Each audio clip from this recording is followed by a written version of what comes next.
Something that I've noticed so far on my journey has been how I've become more and more niche. I've been niching down, and that actually is created through self acceptance. By accepting yourself and who you really are, you actually become more and more niche. If you're going to choose what you want over what everyone else is doing, there are going to be people that not gonna like you anymore. And I've definitely had that in my journey. But mostly it's about choosing to like yourself for who you are, even if you see no one around you doing the same thing. And so for me, throughout my life, I've noticed how I've never really felt like I fitted in.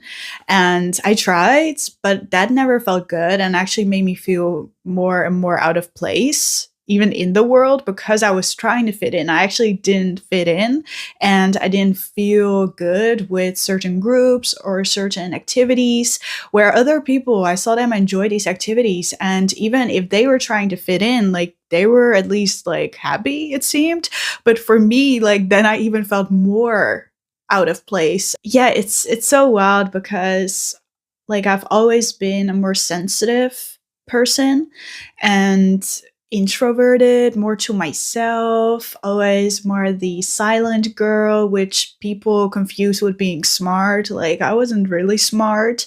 Um, like my grades weren't like excellent, but people thought that because I was silent and I had brown hair. Like the stereotypes. It's like, no, I was just shy and silent, and I liked to just, keep things to myself. Like, I didn't want other people to talk about me, basically. So, obviously, nobody knew really who I was and what I was about. They knew some things, but like, yeah, they didn't know that much. And there were even people in high school that didn't like me because of that, because I was like silent.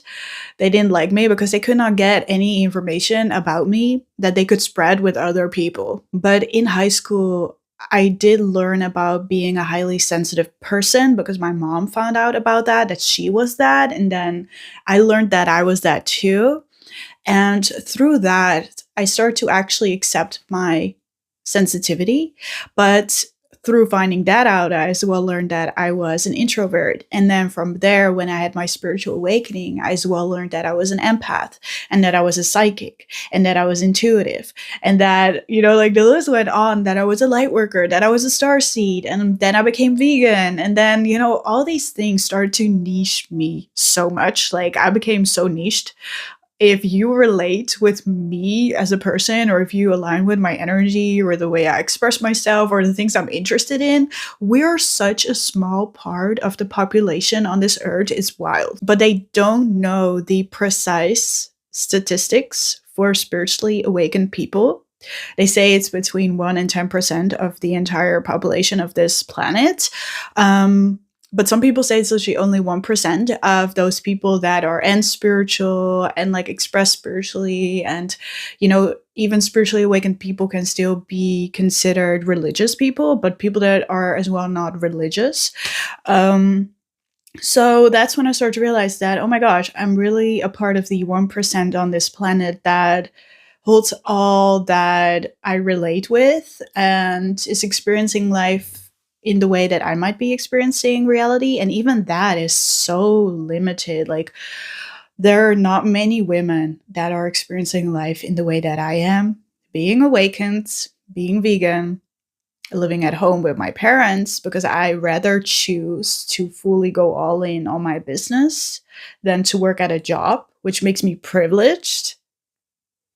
Like it's wild. It's so wild. Like when I started to think about that, I was like, oh my gosh, I really am so niche. On top of that, I'm really privileged.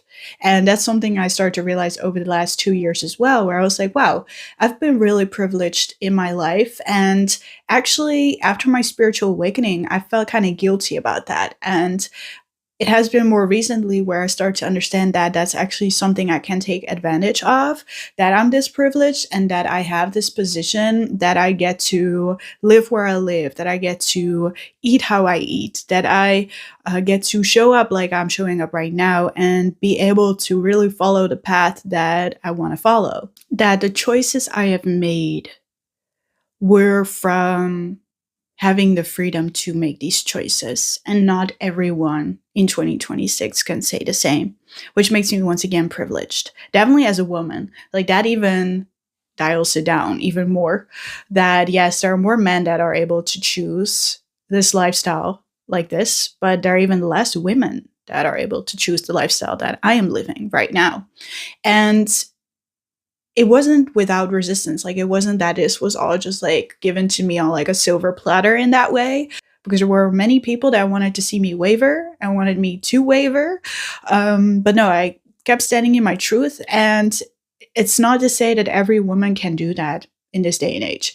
So once again, that's a privilege that I can speak my truth as a woman, and that there were people in my life that decided, okay, we will support this path because we want to keep you in our lives. We don't want to lose connection with you. So we will support this. Once again, a privilege that I had people around me that actually wanted to support me, that loved me, that liked me, that wanted to keep me around. So instead, they chose to support me.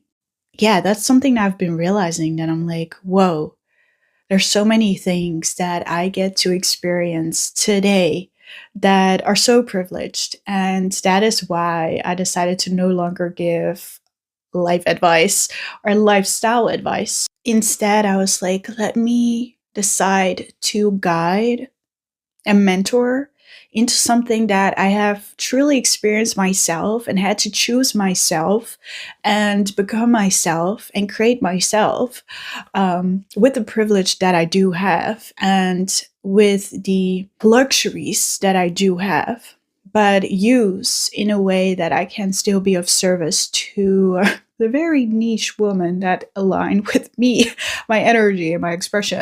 And the fact that I get to experience life in the way that I am experiencing it right now is not something that I take for granted, or that I don't know that the life I am experiencing is actually privileged. I definitely know. And that's something I wanted to share today, because when people ask me about how I do the things that I do, it is because I chose it. I didn't go with what everyone else wanted from me, or what society wanted from me, or yeah, let other people decide for me. I decided for myself, but that even was a privilege, that I got to decide for myself and that I got to stand in my own truth as a woman, as an awakened woman, as an empath, as an introvert, as a highly sensitive woman. Like, these are all aspects of a human that aren't really accepted yet in society, or aren't praised. Um, and then to choose to praise that yourself is, it's so courageous and it's so bold. And that I do know about the life that I have chosen and the person that I've become, that I was bold and I was courageous to fully accept who I was, even if the world told me that no, that's weird. No, that's not good enough. No, you cannot be that way, because you will not be able to succeed. You will not be able to survive. You will not be able to create an income. You will not be able to this, that, and the other. And yet here I sit and am this person, and I actually am living a very happy life, and I'm actually creating my dream life, and I'm actually following my dreams and are making my goals a reality.